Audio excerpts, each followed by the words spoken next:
So it's been decided the Maple Leafs will go with Ilya Samsonov and Joseph Woll in net next season. Hi, my name is Nick Barton. I'm a hockey reporter from Toronto who's covered the Toronto Marlies for the last 3 seasons, and I'm currently a contributor for the Hockey News. If you do enjoy the video, make sure to leave a like. If you really enjoyed, subscribe. I want to thank you all so much for 2,000 subscribers. It means a lot, and if you're new to the channel, make sure to hit the subscription button down below. The Maple Leafs put out a tweet on Wednesday saying the Maple Leafs announced today that goaltender Matt Murray is out indefinitely and will be placed on injured reserve / long-term injury prior to the start of the season. There was 2 roads the Maple Leafs could have chosen to go down with Matt Murray. The first one was obviously buying him out. There was the chance that they could have bought him out after Ilya Samsonov and the Maple Leafs had an arbitrator rule for a number of the contract. 3 days after the contract ruling was made, there was a buyout period that opened. But as we know right now, the Leafs chose the other road, which was taking him and placing him on long-term injured reserve. So he'll start the season on LTIR. It's not really known if he will play at all. It's unlikely at this point, it seems like, that he will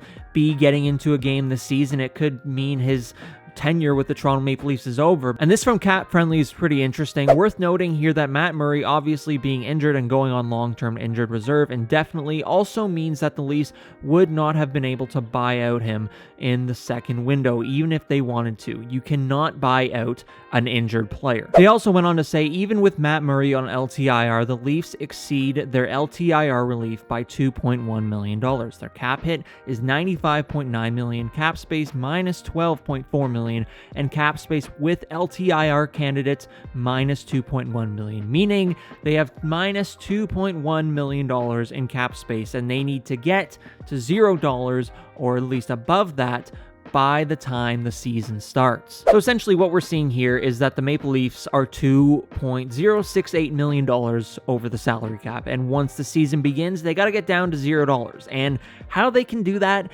it's really going to be difficult because the Maple Leafs are going to have to run really thin in terms of their lineup every single night, in terms of who's playing and who's really going to be sent down to the minors or going through waivers. Maple Leafs assistant GM Brandon Pridham is going to be really busy trying to figure out what they're going to do because, like I said, they're going to have to roll with 12 forwards and 6 defensemen probably by when the season begins. Because at the end of the day, they've got Connor Timmins, Mark Giordano, Timothy Liljegren, John Klingberg, Jake McCabe, TJ Brody, Morgan Riley, taking a lot of money up on the defense. And even at forward, you have David Kampf, who's $2.4 million, is the 4th line center. So there's going to be a lot of tinkering needed in terms of getting the Maple Leafs under the cap by the beginning of the season. Do they waive a defenseman? Is that really in their plans? I'm not too sure because Connor Timmins could look to have some upside in the future in the NHL. You have Timothy Liljegren, who obviously we know has a great upside in the NHL.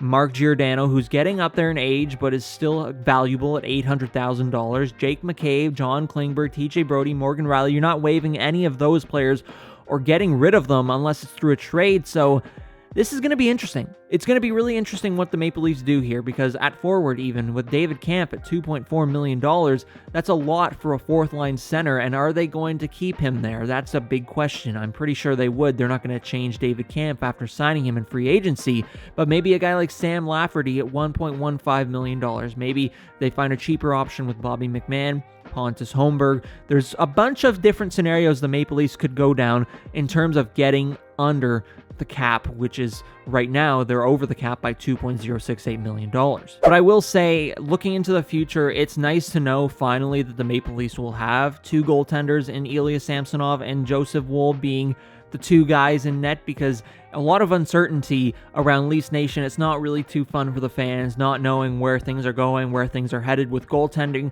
But as we know right now, with Matt Murray going on LTIR, it'll open up the door for Samsonov to get a lot of starts, as well as Joseph Woll trying to plant his foot at the NHL level. Let me know what you think about all of these things in the comment section down below. Do you agree with placing Matt Murray on LTIR? It's really the only thing they could do as he is injured. Put it all in the comment section down below. That's it for this video, though. I wanted to make a quick video on Matt Murray being placed on LTIR and what could come along with it in the future. Maybe it's a trade. Maybe it's something else along the lines to get the Maple Leafs under the cap. We'll have to see, but that is going to be it for me. Thank you so much for watching. If you did enjoy the video, make sure to leave a like. If you really enjoyed it, subscribe. It helps a lot to know that you're really enjoying the videos. And yeah, thanks so much for watching. We'll see you in the next video.